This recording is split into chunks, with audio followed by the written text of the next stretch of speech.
Abishag and the other sisters followed their queen, shuffling across the courtyard.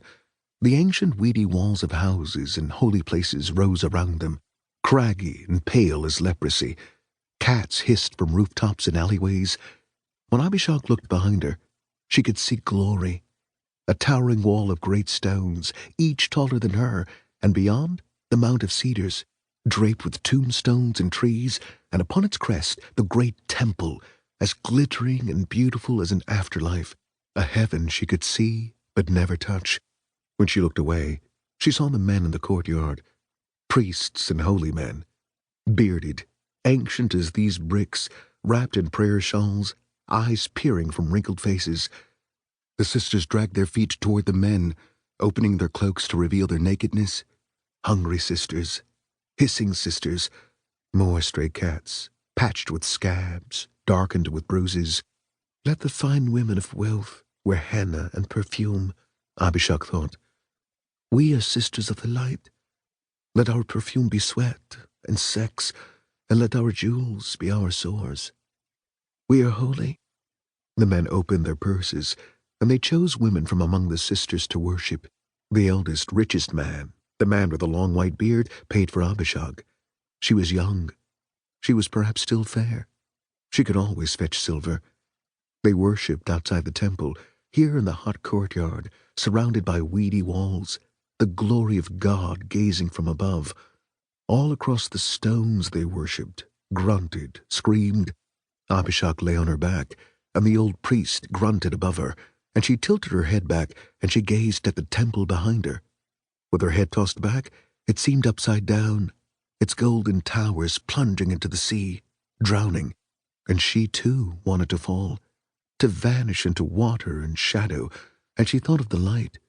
The old man tore her skin and grunted above her and worshipped into her, and Abishag thought of her, of the lumer, of Maya. That night before dawn, the consecrated sisters gathered outside the temple walls, and together they prayed. With our breasts we bless him, said the Queen of Whores, and she placed a coin outside the temple gates. With our sex we bless him, said another gaunt woman, her nose broken years ago, and placed down another coin. With seed and blood we bless him, said Abishag, repeating the holy words of the consecrated, and she placed down one of her own coins, the silver coin from the man with the silver beard.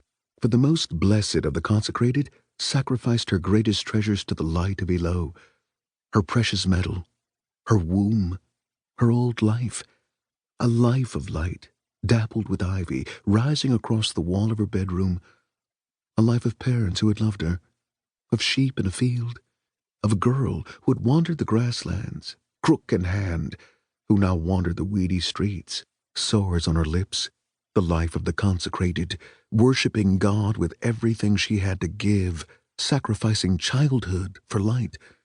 In the morning, the boys would emerge from the temple, and they would take the coins, and they would take the consecrated in the courtyard, and they would take something from Abishag, because they always took something from her. Even now, even after 3 years, after countless men, still that old light shone inside her, and still they took it, dapple by dapple, blood by blood, child by child, poisoned in her womb. When the last of the consecrated placed down her coins, Abishag faced them, her sisters in misery, her sisters in disease. She spoke to them softly. Some day she will come into this city, as the lumer prophesied. Her sisters raised their arms. Some day she will come. This city will flow with milk and honey and wine, Abishag whispered, tears in her eyes, repeating her words, the words of Maya, of the prophet who had blessed them. Through the gate of tears she will enter, wreathed in light, all in white, and she will bring healing to the hurt, sustenance to those who hunger, light to those lost in the dark, peace to those who fight. The consecrated sisters crowded together, reaching out so their fingers touched and their tears flowed. She who lingers, they whispered, she who wears a crown of blood. As the dawn rose, as the other sisters slept, Abishag walked through the city of Beth Elo. She had no sandals.